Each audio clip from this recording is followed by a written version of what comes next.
Iraq became the religious battleground between two neighboring imperial clans, the Persian Safavids and the Turkish Ottomans. The Ottomans, who were Sunni Muslims, had created an empire by raiding Christian lands under Byzantine control. This they considered a duty, a jihad. The glittering Byzantine capital of Constantinople, the elegant Christian Orthodox city on the Bosphorus, was taken in 1453 and renamed Istanbul. The Ottomans were the greatest military machine of the late Middle Ages and the early modern period even. They were the ones to introduce muskets for their infantry. And the Ottoman armies proved to be invincible, really. In 1520, the 10th Sultan succeeded his father as emperor. A brilliant military strategist known in the West as Suleiman the Magnificent, he was called by his own people Kanuni, the lawgiver. Under Suleiman, the Ottoman Empire reached its zenith and became a true world power. The Safavid dynasty was founded by Shah Ismail in 1499, ending a period of instability and disorder in the later stages of the 15th century. The Safavid state formed the geographical and political foundations of modern Iran. They started out as being a mystical Muslim community in the mountains of Azerbaijan. Eventually they would adopt Shia Islam and became fervent Shia Muslims. Under Shah Ismail, who was the first ruler of the Safavid Empire, Shia Islam was imposed upon the population of the conquered areas.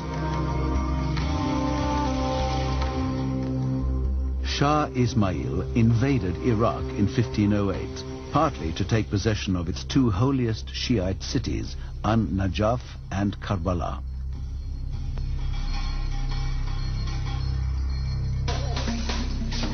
Sultan Suleiman considered himself the supreme arbiter of Islamic affairs, and as a Sunni was not prepared to allow two such sacred sites to fall under Shia authority. He decided to take immediate action.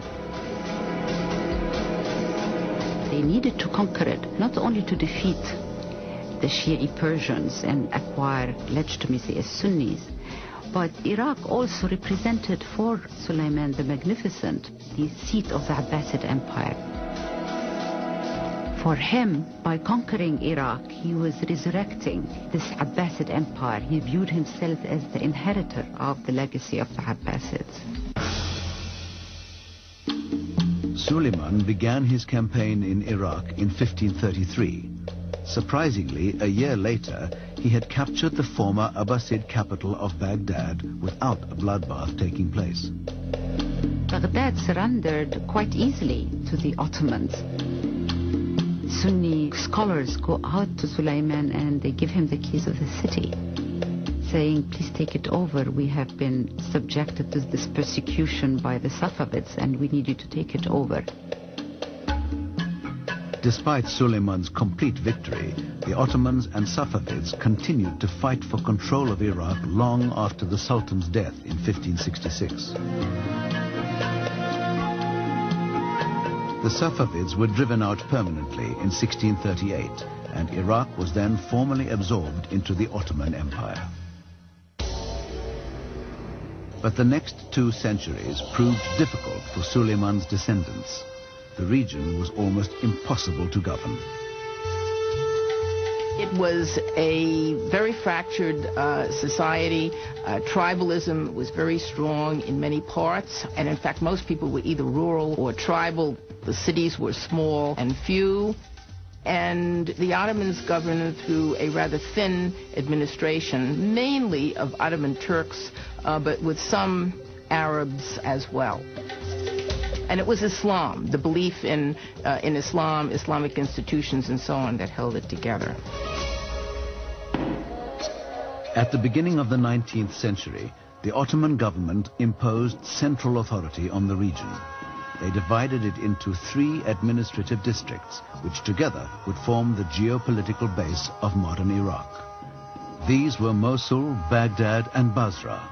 Basra was Iraq's only access to the Persian Gulf and was growing into a center of international trade. In the 20th century, the caliphs would have to contend with foreigners who were casting acquisitive eyes over their wealth. Everybody knew that sooner or later they were going to find oil across the border in what was then Ottoman Iraq. Crude oil was discovered. In Britain, Winston Churchill, then colonial undersecretary and soon to become First Lord of the Admiralty, was convinced that oil, not coal, was the fuel of the future. In 1909, the Anglo-Persian Oil Company was formed between Britain and the new government of Iran to develop the industry. Everybody knew that sooner or later they were going to find oil across the border in what was then Ottoman Iraq.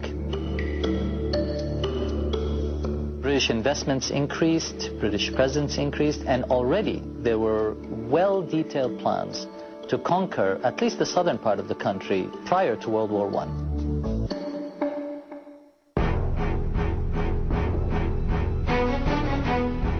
On the 1st of August 1914, Germany, spurred on by the need for natural resources provided by overseas colonies and a desire for greater international influence, declared war on Russia. The First World War juggernaut got underway. When the Ottoman Empire took the side of Germany and the Austro-Hungarian Empire against the Allies, Britain found its commercial interests in the Middle East suddenly threatened.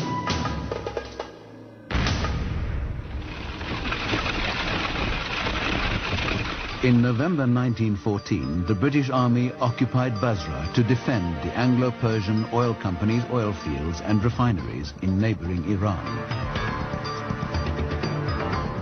Starting in 1916, the British engaged in a series of offensives that eventually led to the capture of Baghdad. They entered the city on the 11th of March 1917 under the command of General Sir Frederick Stanley Maude.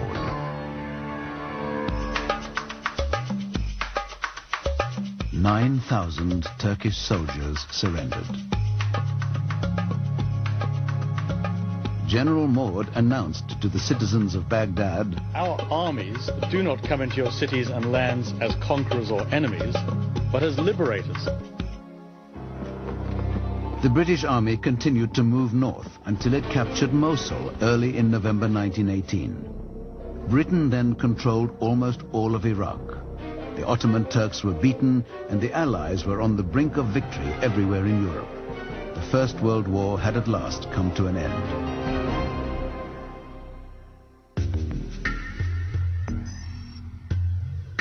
Iraqis and Arabs from other Ottoman provinces in the Middle East hoped their long-held dream of freedom and self-determination would finally come true. An Arab nationalist movement of sorts had already started before World War I. And many of the Arab army officers and civil servants and intellectuals who had been, some of them educated in Istanbul, were opposed to control by the Turks. At the peace conference at Versailles in 1919, all Arab hopes of independence were dashed. The Ottoman provinces were divided between France and Britain by the League of Nations. Iraq, as well as Palestine, became a mandate under British authority.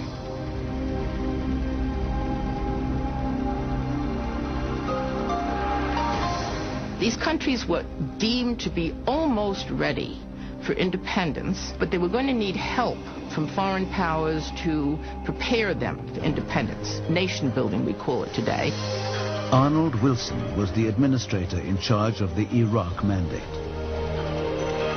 He argued that it was in British interest to bring civilization to Iraq, to Mesopotamia, and that this could only be done through direct English rule over the country. Thus, he brushed aside any claims of Iraqis to participate in the governance of the country.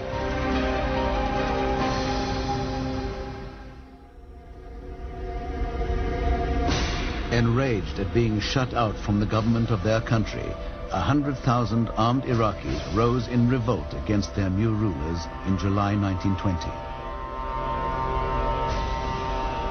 In the Iraqi view, of course, this is the first national rebellion against British colonialism. It took the British Army 3 months to crush the rebellion. By 1921, the colonial secretary, Winston Churchill, was persuaded to end direct rule of Iraq and put an Arab leader on the throne who would, hopefully, cooperate with Britain. So he invited Prince Faisal Al Hussein to become monarch of the new state. He was not himself an Iraqi, but a member of the Hashemite family, which governed the holy city of Mecca.